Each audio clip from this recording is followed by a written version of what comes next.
Punjabi radio USA ਸੁਣ ਰਹੇ ਸਾਰੇ ਹੀ ਮਾਣਯੋਗ ਅਤੇ ਸਤਿਕਾਰਤ ਸਰੋਤਿਆਂ ਨੂੰ ਪੰਜਾਬੀ ਰੇਡੀਓ USA ਦੀ ਟੀਮ ਅਤੇ ਮੇਰੇ ਰਾਜਕਨਵੀਰ ਸਿੰਘ ਵੱਲੋਂ ਆਪ ਜੀ ਨੂੰ ਬਹੁਤ ਪਿਆਰ ਸਤਿਕਾਰ ਸਹਿਤ ਦੋਨੋਂ ਅੱਜ ਜੋੜ ਕੇ ਨਿੱਘੀ ਜਿਹੀ ਸਤਿ ਸ੍ਰੀ ਅਕਾਲ ਸਭ ਨੂੰ ਜੀ ਨੂੰ ਆਖਦੇ ਹਾਂ। ਸੋ ਤੇ ਪ੍ਰੋਗਰਾਮ ਦੇ ਵਿੱਚ ਆਪ ਸਭ ਦਾ ਸਵਾਗਤ ਹੈ। ਪ੍ਰੋਗਰਾਮ ਲੈ ਕੇ ਹਾਜ਼ਰ ਹੋ ਚੁੱਕੇ ਹਾਂ। ਖਬਰ 'ਤੇ ਨਜ਼ਰ ਅੱਜ 24 ਮਈ ਦਿਨ ਬੁੱਧਵਾਰ 'ਤੇ ਆਪਣੇ ਨਾਲ ਜੁੜ ਚੁੱਕੇ ਨੇ ਸਵੇਰ ਦੇ ਖਬਰ 'ਤੇ ਨਜ਼ਰ ਪ੍ਰੋਗਰਾਮ ਦੇ ਵਿੱਚ ਮਿੰਟੂ ਗੁਰੂਸਰੀਆ ਜੀ ਮਲੋਟ ਸਟੂਡੀਓਜ਼ ਤੋਂ। ਮਿੰਟੂ ਜੀ ਨਿੱਘੀ ਜੀ ਆਇਆਂ ਨੂੰ ਪਿਆਰ ਭਰੀ ਸਤਿ ਸ੍ਰੀ ਅਕਾਲ ਜੀ। ਜੀ ਸ਼ੁਕਰੀਆ ਜੀ ਰਾਜਕਰਨਵੀਰ ਸਿੰਘ ਜੀ, ਸਾਰਿਆਂ ਨੂੰ ਸਤਿ ਸ੍ਰੀ ਅਕਾਲ। ਪ੍ਰੋਗਰਾਮ ਸ਼ੁਰੂ ਕਰਨ ਤੋਂ ਪਹਿਲਾਂ ਸਾਡੇ ਅੱਜ ਦੇ ਸਪਾਂਸਰਸ ਉਹਨਾਂ ਦਾ ਧੰਨਵਾਦ ਕਰਨਾ ਚਾਹੁੰਦੇ ਹਾਂ। ਖਾਲਸਾ ਇੰਸ਼ੋਰੈਂਸ ਏਜੰਸੀ ਵਾਲੇ, ਜਿਨ੍ਹਾਂ ਦੇ ਕੋਲੋਂ ਤੁਸੀਂ ਹਰ ਇੱਕ ਤਰੀਕੇ ਦੀ ਇੰਸ਼ੋਰੈਂਸ ਕਰਵਾ ਸਕਦੇ ਹੋ। ਇੰਸ਼ੋਰੈਂਸ ਬਾਰੇ ਪਤਾ ਕਰਨ ਲਈ ਕਾਲ ਕਰ ਸਕਦੇ ਹੋ ਨੰਬਰ 408 272 2500। ਇਸ ਦੇ ਨਾਲ ਕ੍ਰਿਸ਼ਨ ਧਨੋਤਾ ਜੀ ਯੂਬਾ ਸਿਟੀ ਤੋਂ, ਗੁਰਵਿੰਦਰ ਸਿੰਘ ਅਵਤਾਰ ਸਿੰਘ ਚਾਂਦੀ ਆਰਨੋ ਐਕਸਪ੍ਰੈਸ ਵਾਲੇ ਕੋਚੈਲਾ ਤੋਂ, ਅਮਰਜੀਤ ਸਿੰਘ ਦੋਸਾਂਝ ਯੂਬਾ ਸਿਟੀ ਤੋਂ, ਤਾਰਾ ਸਿੰਘ ਜੀ ਫਰੈਜ਼ਨੋ ਤੋਂ, ਜੱਸੀ ਗਿੱਲ ਪਲੰਬਿੰਗ ਵਾਲੇ ਬੇਕਰਸਫੀਲਡ ਤੋਂ, ਲਾਲੀ ਸਿੱਧੂ ਜੀ ਬੇਕਰਸਫੀਲਡ ਤੋਂ, ਪ੍ਰੀਤਮ ਸਿੰਘ ਅਤੇ ਤਲਵਿੰਦਰ ਸਿੰਘ ਗਿੱਲ ਬੇਕਰਸਫੀਲਡ ਤੋਂ ਅਤੇ ਸੁੱਚਾ ਸਿੰਘ ਜੀ ਫਰੈਜ਼ਨੋ ਤੋਂ। ਇਹਨਾਂ ਸਾਰਿਆਂ ਦਾ ਬਹੁਤ ਬਹੁਤ ਧੰਨਵਾਦ ਕਰਦੇ ਹਾਂ। ਜੇਕਰ ਤੁਸੀਂ ਜਾਂ ਕੋਈ ਹੋਰ ਕਾਰੋਬਾਰ ਇਸ ਪ੍ਰੋਗਰਾਮ ਨੂੰ ਸਪਾਂਸਰ ਕਰਨਾ ਚਾਹੁੰਦੇ ਹੋ, ਸੰਪਰਕ ਕਰ ਸਕਦੇ ਹੋ ਨੰਬਰ 408 722 76 98 ਦੇ ਉੱਤੇ, 408 722 7698 ਦੇ ਉੱਤੇ। ਮਿੰਟੂ ਜੀ, ਗੱਲਬਾਤ ਦਾ ਸਿਲਸਿਲਾ ਸ਼ੁਰੂ ਕਰਦੇ ਹਾਂ। ਸਹਾਰਨਪੁਰ ਵਿੱਚ ਫਿਰ ਹਿੰਸਾ ਹੋਈ, ਇੱਕ ਦੀ ਮੌਤ। ਦੇਖੋ ਰਾਜਕਰਨਵੀਰ ਸਿੰਘ ਜੀ, ਸ਼ਹਿਰ ਦਾ ਨਾਂ ਹੈ ਸਹਾਰਨਪੁਰ ਜੀ। ਸਹਾਰਿਆ ਇੱਥੇ ਬੰਦੇ ਤੋਂ ਬੰਦਾ ਨਹੀਂ ਜਾ ਰਿਹਾ, ਇੱਕ ਦੂਜੇ ਨੂੰ ਸਹਾਰ ਹੀ ਨਹੀਂ ਰਹੇ। ਅਸਲ ਦੇ ਵਿੱਚ ਇਹ ਸ਼ੁਰੂਆਤ ਹੋਈ 20 ਅਪ੍ਰੈਲ ਤੋਂ। ਇੱਕ ਉੱਥੋਂ ਦਾ ਫਿਰਕੂ ਜਿਹਾ ਭਾਰਤੀ ਜਨਤਾ ਪਾਰਟੀ ਦਾ ਮੈਂਬਰ ਪਾਰਲੀਮੈਂਟ ਹੈ ਰਾਘਵ ਲਖਨਪਾਲ, ਜਿਹਨੇ ਉਸ ਜਗ੍ਹਾ 'ਚ ਜਲੂਸ ਕੱਢਿਆ ਜਿੱਥੇ ਮਨਾਹੀ ਸੀ ਕਿ ਬਹੁਤ ਸਾਲਾਂ ਤੋਂ ਇਸ ਤਰ੍ਹਾਂ ਦਾ ਕੋਈ ਜਲੂਸ ਨਹੀਂ ਸੀ ਨਿਕਲਿਆ। ਉਹਨੇ ਮੁਆਤੇ ਨੇ ਉੱਥੇ ਚੁਆਤੀ ਲਾ ਦਿੱਤੀ। ਉੱਥੋਂ ਕੰਮ ਚੱਲਦਾ ਹੁਣ ਤੱਕ ਇਹ ਚੌਥੀ ਪੰਜਵੀਂ ਹਿੰਸਾ ਆ 20 ਅਪ੍ਰੈਲ ਤੋਂ ਲੈ ਕੇ ਹੁਣ ਤੱਕ।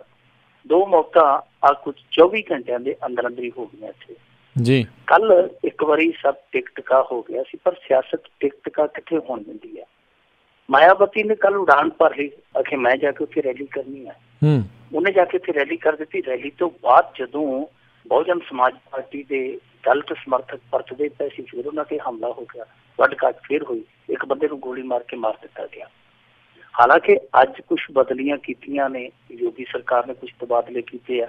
SSP ਬਦਲਤਾ, ਉੱਥੋਂ ਦਾ DM ਬਦਲ ਦਿੱਤਾ, ਨਵੇਂ ਅਫਸਰ ਲਾ ਦਿੱਤੇ ਆ, ਪਰ ਮਾਹੌਲ ਉੱਥੇ ਹਾਲੇ ਵੀ ਬੜਾ ਕਸ਼ੀਦਗੀ ਵਾਲਾ, ਹਾਲੇ ਵੀ ਬਹੁਤ ਤਲਖੀ ਵਾਲਾ, ਬਹੁਤ ਤਣਾਅ ਵਾਲਾ ਜੀ। ਉੱਥੇ ਦਰਅਸਲ ਕੀ ਵਾਪਰਦਾ ਪਿਆ ਕਿ ਇੱਕ ਤੇ ਜਿਹੜੀ ਮੈਂ ਤੁਹਾਨੂੰ ਪਿਛੋਕੜ ਵਾਲੀ ਘਟਨਾ ਦੱਸ ਦਿੱਤੀ ਕਿ ਅੰਬੇਦਕਰ ਜਯੰਤੀ ਤੋਂ 6 ਦਿਨ ਬਾਅਦ ਰਾਘਵ ਲਖਨਪਾਲ ਨਾਂ ਦੇ ਮੈਂਬਰ ਪਾਰਲੀਮੈਂਟ ਨੇ ਜਲੂਸ ਤੇ ਹਮਲਾ ਹੋਇਆ ਜੀ। ਉੱਥੋਂ ਇਹ ਗੱਲ ਚੱਲੀ।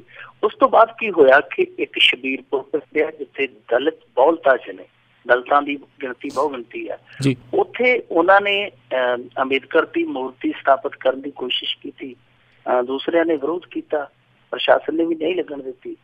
ਉਸ ਤੋਂ ਬਾਅਦ ਕੀ ਹੋਇਆ ਕਿ ਬਾਹਰੋਂ ਆਏ ਕੁਛ ਬੰਦਿਆਂ ਨੇ ਉੱਥੇ ਮਹਾਰਾਣਾ ਪ੍ਰਤਾਪ ਦੇ ਨਾਂ ਤੇ ਜਲੂਸ ਕੱਢਣਾ ਸ਼ੁਰੂ ਕੀਤਾ। ਤਾਂ ਉੱਥੇ ਫਿਰ ਜਿਹੜੇ ਦਲਿਤ ਸੀ ਜਿਨ੍ਹਾਂ ਦੀ ਮੂਰਤੀ ਲੱਗਣ ਤੋਂ ਰੋਕੀ ਗਈ ਸੀ, ਫਿਰ ਉਹਨਾਂ ਨੇ ਰੋਕ ਦਿੱਤਾ। ਸੋ ਇੱਥੋਂ ਚੱਲਦਾ ਟਕਰਾਅ ਹੁਣ ਇੰਨਾ ਜ਼ਿਆਦਾ ਤਿੱਖਾ ਹੋ ਗਿਆ ਕਿ ਦੋਹਾਂ ਪਾਸਿਆਂ ਤੋਂ ਝੜਪਾਂ ਹੋ ਰਹੀਆਂ, ਤੇ ਝੜਪਾਂ ਵੀ ਜਿਵੇਂ ਗੁਰੀਲਾ ਯੁੱਧ ਦੀ ਤਰਜ਼ ਤੇ ਹੁੰਦੀਆਂ ਇਸ ਤਰ੍ਹਾਂ ਹੋ ਰਹੀਆਂ ਕਿ ਜਿਹਦਾ ਦਾ ਲੱਗਦਾ ਲਾ ਕੇ ਉਹ ਫੁਰ ਹੋ ਜਾਂਦਾ, ਜਿਹਦਾ ਜ਼ੋਰ ਚੱਲਦਾ ਉਹ ਦੂਜੇ ਧੜੇ ਨੂੰ ਵੱਢ ਕੱਟ ਕਰ ਦਿੰਦਾ। ਹਾਲਾਂਕਿ ਦੋਵੇਂ ਧਿਰਾਂ ਚਾਹੇ ਦਲਿਤ ਆ ਚਾਹੇ ਦੂਸਰੇ ਰਾਜਪੂਤ ਆ, ਉਹ ਇੱਕ ਦੂਜੇ ਤੇ ਬਲੇਮ ਕਰਦੇ ਪਏ ਆ ਕਿ ਉਹ ਸਾਡੇ ਤੇ ਹਮਲੇ ਕਰਦੇ, ਉਹ ਸਾਡੇ ਤੇ ਹਮਲੇ ਕਰਦੇ ਆ। ਪਰ ਅੰਦਰੋਂ ਜੋ ਰਿਪੋਰਟਾਂ ਆ ਰਹੀਆਂ ਨੇ ਉਹ ਇਹੋ ਦੱਸਦੀਆਂ ਕਿ ਜਿਹਦਾ ਉੱਥੇ ਦਾ ਫੱਬਦਾ, ਕਿਉਂਕਿ ਸੰਗਠਿਤ ਹੋਏ ਪਏ ਆ, ਦੋਨੇ ਧੜੇ ਸੰਗਠਿਤ ਹੋਏ ਪਏ ਆ।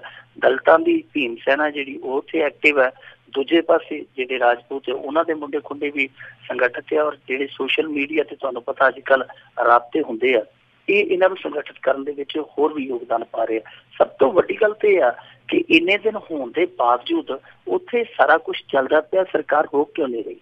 ਤਾਂ ਇਹਦੇ ਪਿੱਛੇ ਕਾਰਨ ਇੱਕ ਇਹ ਆ ਕਿ ਜਿਹੜੀ ਭਾਰਤੀ ਜਨਤਾ ਪਾਰਟੀ ਦੀ ਸਰਕਾਰ ਹੈ ਉਹਦੇ ਲਈ ਇਹ ਦੋਨੇ ਹੀ ਫਿਰਕੇ, ਦੋਨੇ ਤਬਕੇ ਇਸ ਲਈ ਮਹੱਤਵਪੂਰਨ ਨੇ, ਇਸ ਲਈ ਅਹਿਮ ਨੇ ਕਿਉਂਕਿ ਆਉਣ ਵਾਲੇ ਦਿਨਾਂ 'ਚ ਉੱਥੇ ਨਿਗਮ ਦੀਆਂ ਚੋਣਾਂ। ਉਹ ਕਿਸੇ ਵੀ ਧੜੇ ਤੇ ਕਾਰਵਾਈ ਜਾਂ ਕਿਸੇ ਵੀ ਪ੍ਰਕਾਰ ਦੀ ਸਖਤ ਕਾਰਵਾਈ ਕਰਕੇ ਆਪਣਾ ਵੋਟ ਬੈਂਕ ਨਹੀਂ ਖਜਾਣਾ ਚਾਹੁੰਦੇ। ਇਹੀ ਇੱਕ ਕਾਰਨ ਹੈ ਕਿ ਉੱਥੇ ਸਖਤ ਐਕਸ਼ਨ ਨਹੀਂ ਲਿਆ ਜਾ ਰਿਹਾ, ਕਿ ਇੱਥੇ ਖੁੱਲ੍ਹ ਦਿੱਤੀ ਜਾ ਰਹੀ ਇੱਕ ਪ੍ਰਕਾਰ ਦੀ ਕਿ ਲੜੀ ਜਾਓ। आपस ਦੇ ਵਿੱਚ ਇੱਕ ਦੂਜੇ ਨੂੰ ਮਾਰੀ ਮਰਾਈ ਜਾਓ। ਪਰ ਚਲੋ ਠੀਕ ਆ, ਸਿਆਸਤ ਫਾਇਦਾ ਕਫਾਇਦਾ ਦੇਖਦੀ, ਉੱਥੇ ਇਨਸਾਨਾਂ ਨੂੰ ਤੇ ਫਾਇਦਾ ਕਫਾਇਦਾ ਆਪਣਾ ਦੇਖਣਾ ਚਾਹੀਦਾ, ਸੋਚਣਾ ਚਾਹੀਦਾ ਕਿ ਸਾਡੀਆਂ ਰਗਾਂ 'ਚ ਇੱਕੋ ਜਿਹਾ ਲਹੂ ਆ, ਸਾਡੀਆਂ ਧੜਕਣਾਂ ਇੱਕੋ ਜਿਹੀਆਂ ਨੇ, ਅਸੀਂ ਮਨੁੱਖ ਇੱਕੋ ਜਿਹੇ ਹਾਂ, ਸਾਡੀਆਂ ਜ਼ਿੰਦਗੀਆਂ ਇੱਕੋ ਜਿਹੀਆਂ, ਸਾਡੇ ਅਧਿਕਾਰ ਬਰੋਬਰ ਆ। ਲੋਕ ਉੱਥੇ ਸਮਝ ਨਹੀਂ ਪਾ ਰਹੇ, ਔਰ ਖਾਸ ਤੌਰ ਤੇ ਜਿਹੜੀ ਸਿਆਸਤ ਹੋ ਰਹੀ ਹੈ, ਇਹ ਵੰਡ ਵੰਡਈਏ ਵਾਲੀ ਕਤਾਰਬੰਦੀ ਵਾਲੀ ਸਿਆਸਤ, ਉਹਦੇ ਸ਼ਿਕਾਰ ਹੋ ਰਹੇ ਆ। ਹੁਣ ਤੇ ਉੱਥੇ ਨੌਬਤ ਬਹੁਤ ਜ਼ਿਆਦਾ, ਜਿਵੇਂ ਕਹਿ ਲਈਏ ਨਾ ਕਿ ਸਟ੍ਰੈਸਫੁਲ ਆ। ਹੋਣ ਵਾਲੇ ਦਿਨਾਂ ਦੇ ਵਿੱਚ ਜੇਕਰ ਇਹਨੂੰ ਕਿਸੇ ਤਰੀਕੇ ਨਾਲ ਘੱਟ ਨਾ ਕੀਤਾ ਗਿਆ ਤੇ ਉੱਥੇ ਹੋਰ ਵੀ ਨੁਕਸਾਨ ਹੋਣ ਦਾ ਖਦਸ਼ਾ, ਬਹੁਤ ਜ਼ਿਆਦਾ ਭਿਆਨਕ ਸਥਿਤੀ ਉੱਥੇ ਹੋਈ ਆ ਇਹਨਾਂ ਕੁਛ ਘੰਟਿਆਂ ਦੇ ਵਿੱਚ। ਜੀ ਜੀ ਜੀ ਬਿਲਕੁਲ। ਮਿੰਟੂ ਜੀ, ਅਗਲੀ ਗੱਲ ਕਰੀਏ, CRPF ਦੇ IG ਨੇ ਹੀ ਖੋਲ੍ਹਿਆ ਫਰਜ਼ੀ ਮੁਕਾਬਲੇ ਦਾ ਰਾਜ। ਦੇਖੋ ਰਾਜ ਕਰਨਵੀਰ ਸਿੰਘ ਜੀ, ਇਹ ਅੱਜ ਦੀ ਸਭ ਤੋਂ ਤਹਿਲਕੇ ਵਾਲੀ ਖਬਰ ਸੀ, ਕਿਉਂਕਿ ਅੱਗੇ ਇਸ ਤਰ੍ਹਾਂ ਦੇ ਦੋਸ਼ ਜਿਹੜੇ ਲੱਗਦੇ ਆ, ਉਹ ਜਿਵੇਂ ਪਿੰਕੀ ਹੋਇਆ ਜਦੋਂ ਪੁਲਿਸ ਸਰਵਿਸ ਤੋਂ ਬਾਹਰ ਹੋ ਗਿਆ, ਉਹਨੇ ਲਾਤੇ। ਇੱਕ ਥਾਣੇਦਾਰ ਹੁੰਦਾ ਸੀ ਬਾਜੀਗਰ, ਜਦੋਂ ਉਹਨੂੰ ਫੋਰਸ ਚੋਂ ਕੱਢ ਦਿੱਤਾ ਗਿਆ, ਉਹਨੇ ਲਾਤੇ। ਪਰ ਇਸ ਤਰ੍ਹਾਂ ਦਾ ਕੋਈ ਵੱਡਾ ਅਫਸਰ ਅੱਜ ਤੱਕ ਪੋਸਟਿੰਗ ਹੁੰਦਿਆਂ, ਯਾਨੀ ਸਰਵਿਸ ਦੇ ਦੌਰਾਨ ਇਸ ਤਰ੍ਹਾਂ ਖੁੱਲ੍ਹ ਕੇ ਨਹੀਂ ਸੀ ਬੋਲਿਆ ਜਿਸ ਤਰ੍ਹਾਂ ਅੱਜ ਰਜਨੀਸ਼ ਰਾਏ ਦੇ ਨਾਂ ਨਾਲ ਮਸ਼ਹੂਰ ਜਿਹੜਾ ਇੱਕ IPS ਅਫਸਰ, ਜਿਸ ਤਰ੍ਹਾਂ ਉਹਨੇ ਆਪਣਾ ਮੂੰਹ ਖੋਲ੍ਹਿਆ। ਉਹਨੇ ਇੱਕ ਚਿੱਠੀ ਲਿਖੀ ਹੈ ਬਕਾਇਦਾ ਆਪਣੇ ਹੈਡਕੁਆਟਰ ਨੂੰ, ਕਿਉਂਕਿ ਉਹ ਇਸ ਸਮੇਂ CRPF ਦਾ IG ਆ, ਅਸਮ ਦੇ ਵਿੱਚ ਉਹ ਪੋਸਟਡ ਆ। ਉਹਨੇ ਖੁੱਲੀ ਚਿੱਠੀ ਲਿਖੀ ਹੈ ਆਪਣੇ ਹੈਡਕੁਆਟਰ ਨੂੰ। ਚਿੱਠੀ ਦੇ ਵਿੱਚ ਇਹ ਜ਼ਿਕਰ ਕੀਤਾ ਕਿ ਜਿਹੜਾ 10 ਮਾਰਚ 2017 ਨੂੰ ਅਸਮ ਦੇ ਚਿਰੰਗ ਜ਼ਿਲ੍ਹੇ ਦੇ ਵਿੱਚ ਮੁਕਾਬਲਾ ਹੋਇਆ, ਅਸਲ ਦੇ ਵਿੱਚ ਉਹ ਮੁਕਾਬਲਾ ਹੈ ਨਹੀਂ, ਉਹ ਮੁੱਠਭੇੜ ਨਹੀਂ ਹੈ, ਇਨਕਾਊਂਟਰ ਨਹੀਂ ਹੈ। ਦਰਅਸਲ ਉਹ ਫਰਜ਼ੀ ਇਨਕਾਊਂਟਰ ਆ, ਫੇਕ ਇਨਕਾਊਂਟਰ ਆ। ਨਾਲ ਉਹਨੇ ਉਸ ਸਾਰੇ ਇਨਕਾਊਂਟਰ ਦੀ ਜਾਣਕਾਰੀ ਦਿੱਤੀ ਹੈ ਕਿ ਕਿਸ ਤਰੀਕੇ ਨਾਲ ਹੋਇਆ। ਉਹਨੇ ਆਖਿਆ ਅਸਲ ਦੇ ਵਿੱਚ ਜਿਹੜੇ 2 ਬੰਦੇ ਖਤਰਨਾਕ ਅੱਤਵਾਦੀ ਕਹਿ ਕੇ ਮਾਰੇ ਗਏ ਸਨ, ਉਹਨਾਂ ਦੇ ਨਾਂ, ਇੱਕ ਦਾ ਹੈ ਲੂਕ ਨਾਰਜ਼ਰੀ ਤੇ ਦੂਸਰੇ ਦਾ ਨਾਂ ਹੈ ਡੇਵਿਡ ਇਸਲੈਰੀ। ਉਹ ਕਹਿੰਦਾ ਇਹਨਾਂ ਨੂੰ ਫੜਿਆ ਗਿਆ, ਗ੍ਰਿਫਤਾਰ ਕੀਤਾ ਗਿਆ। ਉਸ ਤੋਂ ਬਾਅਦ ਜਿਹੜੇ CRPF ਦੇ ਕਮਾਂਡੋ ਹੁੰਦੇ ਆ, ਕੋਬਰਾ ਕਮਾਂਡੋ ਜਿਹਨਾਂ ਨੂੰ ਕਹਿ ਦਿੰਦੇ ਆ, ਉਹਨਾਂ ਨੇ ਜਾ ਕੇ ਇੱਕ ਜਗ੍ਹਾ ਤਲਾਸ਼ੀ, ਜਗ੍ਹਾ ਵੇਖੀ, ਜਗ੍ਹਾ ਲੋਕੇਟ ਕਰਕੇ ਫਿਰ ਉਸ ਨੂੰ ਸਿਲੈਕਟ ਕੀਤਾ ਗਿਆ ਕਿ ਇੱਥੇ ਲਿਆ ਕੇ ਇਹ ਮਾਰਨੇ ਚਾਹੀਦੇ ਆ। ਬਾਅਦ ਦੇ ਵਿੱਚ CRPF, Assam police, Indian army, SSB, ਇਹਨਾਂ ਨੇ ਸਾਰਿਆਂ ਨੇ ਰਲ ਕੇ ਉਸ ਫਰਜ਼ੀ ਇਨਕਾਊਂਟਰ ਨੂੰ ਅੰਜਾਮ ਦਿੱਤਾ। ਉੱਥੋਂ ਤੱਕ ਇਹ ਸਾਰਾ ਕੁਛ ਜਿਹੜਾ ਨਾਟਕ ਚੱਲਦਾ ਰਿਹਾ। ਫਿਰ ਉਸ ਤੋਂ ਬਾਅਦ ਕੀ ਹੋਇਆ ਕਿ ਲਾਸ਼ਾਂ ਦੇ ਉੱਤੇ ਹਥਿਆਰ ਰੱਖ ਕੇ ਇਹ ਦਰਸਾਇਆ ਗਿਆ ਕਿ ਇਸ ਟੋਲੀ ਨੇ ਸਾਡੇ ਤੇ ਹਮਲਾ ਕੀਤਾ, ਜਵਾਬੀ ਫਾਇਰਿੰਗ ਦੇ ਵਿੱਚ ਮਾਰੇ ਗਏ। IG ਰਜਨੀਸ਼ ਰਾਏ ਨੇ ਅੱਗੇ ਦੱਸਿਆ, ਉਹਨੇ ਆਖਿਆ ਕਿ ਇਹ ਸਾਰਾ ਕੁਛ ਜਿਨ੍ਹਾਂ ਦੇ ਸਾਹਮਣੇ ਹੋਇਆ ਉਹ ਆਈ ਵਿਟਨੈਸ ਮੇਰੀ ਹਿਰਾਸਤ ਦੇ ਵਿੱਚ ਨੇ। ਇਸ ਨੇ ਉਹ ਹਿਰਾਸਤ ਦੇ ਵਿੱਚ ਜਿਨ੍ਹਾਂ ਲੋਕਾਂ ਨੇ ਇਸ ਮੁਕਾਬਲੇ ਨੂੰ, ਇਸ ਫਰਜ਼ੀ ਮੁਕਾਬਲੇ ਨੂੰ ਪ੍ਰਤੱਖ ਰੂਪ ਦੇ ਵਿੱਚ ਦੇਖਿਆ। ਇਹ ਬੜਾ ਤਹਿਲਕਾ ਮਚਾਉਣ ਵਾਲਾ ਖੁਲਾਸਾ ਹੈ ਰਾਜ ਕਰਨਵੀਰ ਸਿੰਘ ਜੀ, ਕਿਉਂਕਿ ਦੇਖੋ ਸਾਡੇ ਇੱਥੇ ਹਾਲ ਕੀ ਹੈ। ਮੈਂ ਤੁਹਾਨੂੰ ਇੱਕ ਅੰਕੜਾ ਦੱਸਦਾ, ਜਿਹੜਾ ਇੱਥੋਂ ਦੇ ਮਨੁੱਖੀ ਅਧਿਕਾਰ ਕਮਿਸ਼ਨ ਦੇ ਕੋਲੋਂ ਨਿਕਲਿਆ ਹੋਇਆ ਅੰਕੜਾ। ਹੁਣ ਤੱਕ ਇਸ ਸਦੀ ਦੇ ਵਿੱਚ, 21ਵੀਂ ਸਦੀ ਦੇ ਵਿੱਚ ਪੂਰੇ ਭਾਰਤ ਦੇ ਅੰਦਰ 2560 ਦੇ ਕਰੀਬ ਇਨਕਾਊਂਟਰ ਹੋਏ ਆ ਜੀ, ਕੁੱਲ 2560 ਦੇ ਵਿੱਚੋਂ 1220 ਹੈ ਜਿਹੜੇ ਫਰਜ਼ੀ ਪਾਏ ਗਏ ਆ। 1200 ਇਨਕਾਊਂਟਰ ਫਰਜ਼ੀ ਪਾਇਆ ਗਿਆ। ਇਹਦਾ ਮਤਲਬ ਇਹ ਆ ਕਿ ਹਰੇਕ ਦੂਜਾ ਫਰਜ਼ੀ ਇਨਕਾਊਂਟਰ ਹੈ ਜਿਹੜਾ ਉਹ ਇੱਥੇ ਕੀਤਾ ਜਾਂਦਾ, ਉਹਨੂੰ ਪਲਾਂਟ ਕੀਤਾ ਜਾਂਦਾ ਜੀ। ਦੂਜੀ ਗੱਲ ਆ, ਕੱਲੇ ਉੱਤਰ ਪ੍ਰਦੇਸ਼ ਦੇ ਵਿੱਚ ਹੁਣ ਤੱਕ 716 ਫਰਜ਼ੀ ਇਨਕਾਊਂਟਰ ਪਾਏ ਗਏ ਇਹਨਾਂ 16-17 ਸਾਲਾਂ 'ਚ। ਪੰਜਾਬ ਦੇ ਵਿੱਚ ਹੀ 31 ਫਰਜ਼ੀ ਇਨਕਾਊਂਟਰ ਸਾਹਮਣੇ ਆਏ ਆ। ਇਹ ਬੜਾ ਵੱਡਾ ਸਿਲਸਿਲਾ ਚੱਲਦਾ ਪਿਆ। ਵੈਸੇ ਤੇ 60 ਦੇ ਦਹਾਕੇ 'ਚ ਜ਼ੋਰ ਫੜਿਆ, ਪਰ ਪਹਿਲਾਂ ਵੀ ਕੰਮ ਇਸ ਤਰ੍ਹਾਂ ਦੇ ਚੱਲਦੇ ਰਹੇ। ਹੁਣ ਤੇ ਇੱਥੇ ਤੱਕ ਆ ਪਹੁੰਚਿਆ ਇਹ ਸਿਲਸਿਲਾ, ਇਹਨਾਂ ਘਟਨਾਵਾਂ ਦਾ, ਇਹੋ ਜਿਹੀਆਂ ਘਟਨਾਵਾਂ ਦਾ ਇੱਥੋਂ ਤੱਕ ਪਹੁੰਚਿਆ ਸਿਲਸਿਲਾ ਕਿ ਸੁਪਰੀਮ ਕੋਰਟ ਦਾ ਉਸ ਸਮੇਂ ਦਾ ਜਿਹੜਾ ਚੀਫ ਜਸਟਿਸ ਸੀਗਾ 2011 ਦੇ ਵਿੱਚ, ਮਾਰਕੰਡੇ ਕਾਟਜੂ, ਜਿਹੜਾ ਅਕਸਰ ਵਿਵਾਦਾਂ 'ਚ ਰਹਿੰਦਾ ਹੈ। ਮਾਰਕੰਡੇ ਕਾਟਜੂ ਜਦੋਂ ਚੀਫ ਜਸਟਿਸ ਸੀ ਸੁਪਰੀਮ ਕੋਰਟ ਦਾ, ਤੇ ਦਾਰਾ ਸਿੰਘ ਨਾਂ ਦੇ ਡਾਕੂ ਨੂੰ ਫਰਜ਼ੀ ਇਨਕਾਊਂਟਰ 'ਚ ਮਾਰਿਆ ਗਿਆ ਸੀ ਰਾਜਸਥਾਨ 'ਚ। ਉਸ ਕੇਸ ਤੇ ਸੁਣਵਾਈ ਕਰਦਿਆਂ ਸੁਪਰੀਮ ਕੋਰਟ ਦੀ ਬੈਂਚ ਨੇ ਇਹ ਕਿਹਾ ਸੀ, ਉਹਨੇ ਕਿਹਾ ਭਾਰਤ ਦੇ ਵਿੱਚ ਜਿਸ ਤਰ੍ਹਾਂ ਦੇ ਫਰਜ਼ੀ ਇਨਕਾਊਂਟਰਾਂ ਵਾਲਾ ਕੰਮ ਚੱਲਦਾ ਪਿਆ, ਇਹੋ ਜਿਹੇ ਗੁਨਾਹਗਾਰਾਂ ਨੂੰ ਫਾਹੇ ਟੰਗ ਦੇਣਾ ਚਾਹੀਦਾ। एडी तलख टिप्पणी की सी सुप्रीम कोर्ट ने, पर बावजूद उसके हाले भी ये सिलसिला चलता पिया।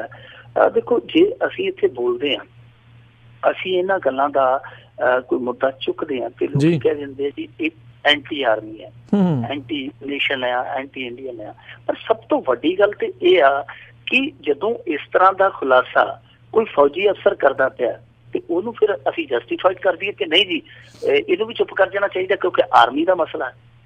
जदों सुप्रीम कोर्ट इन्हां मुद्दिआं ते इहो जिहे मुद्दिआं ते खुल के स्टेटमेंट दिंदी है कि ये जिहड़े गुनाह करदे आ, चाहे वो फौज करे चाहे पुलिस करे, ये गुनाह जिहड़े आ रेयरेस्ट ऑफ रेयर, जिन्हों आपां बहुत करड़े शब्दां च कह सकते हैं कि बहुत गांह दे दर्जे का ये गुनाह है जो इहो जिहा गुनाह किया जाता। पर साडे भारत दे विच इस तरह के गुनाहां नूं लड़ीवार तरीके नाल अगे तोरिया जा रहा।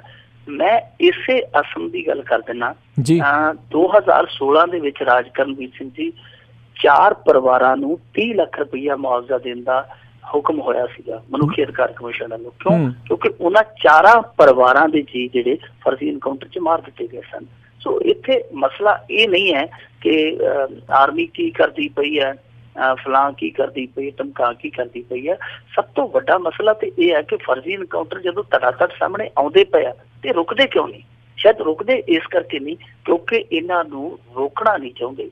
जे रुक जाणगे तो इन्हां नूं इस तरह लगदा कि जिहड़ी एक लुकवी लड़ाई देश के अंदर ही लुकवी लड़ाई लड़ रहा स्टेट, वो लड़ाई फिर ठंडी पै जाएगी। पर जरूरी है क्योंकि इत्थे मनुखी अधिकारां दा हनन हो रहा, घाण हो रहा, और जिहड़े लोग सलाह देंदे आ कि चुप करो जी ये आर्मी का मसला, ये देश का मसला, देश की सुरक्षा का मसला है, तो उन्होंने जरूर ये गल समझनी चाहिए है कि जालिम को जो ना रोके वो शामिल है जुल्म में, कातिल को जो ना टोके वो कातिल के साथ है।